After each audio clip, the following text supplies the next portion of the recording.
Hi friends, welcome back to your channel. ఎలా ఉన్నారండి? అందరూ బాగున్నారా? సో ఈరోజైతే టేస్టీగా పుల్లగా నోటికి ఎంతో రుచిగా కమ్మగా దొండకాయ పచ్చడి అయితే చేయబోతున్నాను. రోట్లో కాదండి, మిక్సీ జార్లోనే చేస్తున్నాను అనమాట. ఎందుకంటే టైం లేదు, ఇంకా పిల్లలు వచ్చే టైం అయింది కాబట్టి స్కూల్ నుంచి మిక్సీలోనే చేసేస్తున్నాను. అండ్ మీరు సేమ్ ప్రాసెస్లో చేసి రోట్లో అయినా దంచుకోవచ్చు, ఓకేనా?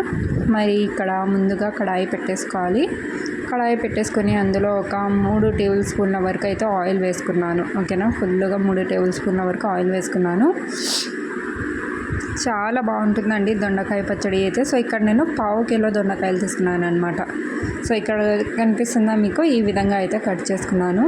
సో ఈ విధంగా కట్ చేసుకొని ఆయిల్ హీట్ అయిన తర్వాత అందులో దొండకాయలు, పచ్చిమిర్చి, టమాటా. పచ్చిమిర్చి వచ్చేసి ఒక 12 అలా తీసుకున్నాను. మీరు మీ కారాన్ని బట్టి యాడ్ చేసుకోండి, ఎంత స్పైసీగా తింటారో దాని అకార్డింగ్. అలాగే ఇక్కడ టమాటా పండ్లు వచ్చేసి ఒక 2 మీడియం సైజ్ టమాటాలు అయితే తీసుకున్నాను, ఓకేనా? ఇప్పుడు ఇవన్నీ బాగా మగ్గిపోవాలండి. ఇందులోనే కొద్దిగా ఉప్పు వేసేసి ఇంకా లిడ్ పెట్టేసామనుకోండి, మధ్యలో మిక్స్ చేస్తూ ఉండాలి. ఇవన్నీ బాగా మగ్గిపోవాలన్నమాట, కలర్ రావాలి అంతవరకు ఇంకా వీటిని పెట్టేయాలన్నమాట స్టవ్ మీదే, ఓకేనా? ఉప్పు యాడ్ చేసుకోండి ఇప్పుడే. మళ్ళీ మొత్తం గ్రైండ్ చేసిన తర్వాత టేస్ట్ చూసుకొని తక్కువ అనిపిస్తే యాడ్ చేసుకోవచ్చు, ఓకేనా? చూసి యాడ్ చేసుకోవాలి ఉప్పు. ఇంకా ఇది ఒకసారి బాగా మిక్స్ చేసుకొని ప్లేట్ పెట్టేసి దీనిపైన, ఇంకా చెప్పాను కదా, ఇవన్నీ బాగా సాఫ్ట్గా అలాగే మంచి కలర్లో వచ్చేంత వరకు ఫ్రై చేసుకోవాలి. సో చాలా బాగుంటుందండి దొండకాయ పచ్చడి అయితే. చాలా టేస్టీగా ఉంటుంది. రోట్లో చేస్తే ఇంకా సూపర్ టేస్టీగా ఉంటుందండి. ఆ టేస్టే వేరనమాట. సో ఎంతైనా కానీ రోట్లో చేసిన పచ్చడి టేస్ట్ రాదండి మిక్సీలో చేస్తే. అవునా కాదా? కామెంట్ చేయండి. సో ఇలా ప్లేట్ పెట్టేసాం అనుకోండి, తొందరగా మగ్గిపోతాయి కూరగాయలు ఇందులో వేసినవన్నీ. సో ఇలా మధ్యలో మిక్స్ చేస్తూ ఉండాలి.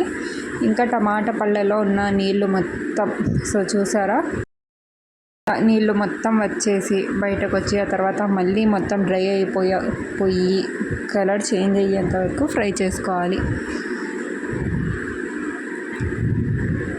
చాలా టేస్టీగా ఉంటుందండి రైస్లో, వేడి అన్నంలో. ఇంకా ఏం అవసరం లేదు, జస్ట్ పచ్చడి వేసుకొని తినేసొచ్చు అనమాట. అంత రుచిగా, అంత కమ్మగా ఉంటుంది. అండ్ నోటికి ఏం తినబుద్ధి కానప్పుడు ఇలా చేసుకుంటే మాత్రం సూపర్గా ఉంటుందండి. ఇంకా 4 ముద్దలు ఎక్కువే తింటారనమాట. కొత్తిమీర కూడా ఇప్పుడే యాడ్ చేసుకోవాలి. మీరు కావాలంటే లాస్ట్లో పచ్చడి రెడీ అయిపోయిన తర్వాత కూడా యాడ్ చేయొచ్చు, బట్ పిల్లలు తీసి పడేస్తారండి, అందుకని ఇప్పుడే యాడ్ చేస్తున్నాను. కొత్తిమీర కూడా యాడ్ చేసుకొని బాగా మిక్స్ చేసుకోవాలి. మిక్స్ చేసుకొని ఇవన్నీ బాగా మగ్గిపోవాలండి. ఇందులో ఆయిల్, వాటర్, ఇంకా టమాటాల్లో నుంచి ఆల్రెడీ వాటర్ అయితే మొత్తం చూస్తున్నారా, కొద్దిగా డ్రై అయిపోయింది కదా. ఫ్లేమ్ని అయితే హైలోనే పెట్టాను ప్రజెంట్ అయితే. ఇందులో ఉన్న వాటర్ మొత్తం ఇంకిపోయిన తర్వాత ఇంకా లో ఫ్లేమ్లో పెట్టేసుకొని ఇవన్నీ మంచి కలర్లో వచ్చేంత వరకు ఫ్రై చేసుకోవాలి. సో ఎంత బాగా వేగితే అంత టేస్టీగా ఉంటుందండి. ఎంత మంచి కలర్ వస్తే అంత టేస్ట్గా ఉంటుందన్నమాట ఈ పచ్చడి అయితే. సో దోశలో అయినా, ఇడ్లీలో అయినా, రైస్లో కూడా అసలు చెప్పాను కదా, ఇంకా పప్పు అవి ఏం అవసరం లేదు, జస్ట్ ఈ పచ్చడితోనే తినేసొచ్చు అనమాట ఇంకా రైస్ మొత్తము. అలాగే పక్కనే కొన్ని పల్లీలు ఒక 4 చెంచాల వరకు, ఒక 2 చెంచాల వరకు అలా, ఒక 2 టేబుల్ స్పూన్ల వరకు అలా పల్లీలు కూడా వేయించుకోండి. సో ఇక్కడ నేనైతే ఆల్రెడీ వేయించే పెట్టుకుంటానండి పల్లీలు. అలాగే కొద్దిగా చింతపండు, ఇంకా ఒక 10-12 వెల్లుల్లి రెబ్బలు. సో ఇక్కడ చూసారా పల్లీలు, అలాగే ఒక 10 వరకు వెల్లుల్లి రెబ్బలు వేసుకొని ముందుగా ఇవి గ్రైండ్ చేసుకోవాలి.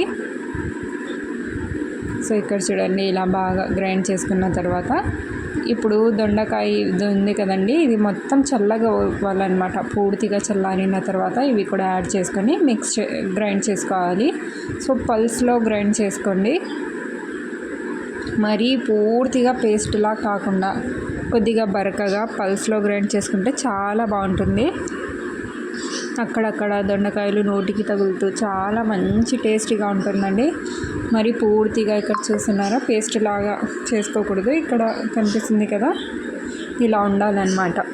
సో అంతే, చాలా సింపుల్గా చాలా క్విక్గా మన దొండకాయ పచ్చడి అయితే రెడీ అయిపోయింది కదా. ఓకే అండి, మరి రెసిపీ నచ్చినట్టయితే తప్పకుండా లైక్ చేయడం మర్చిపోవద్దు. మరిన్ని రెసిపీస్ కోసం మన ఛానల్ను సబ్స్క్రైబ్ చేసుకుని పక్కనే ఉన్న బెల్ బటన్ను యాక్టివ్ చేసుకోండి.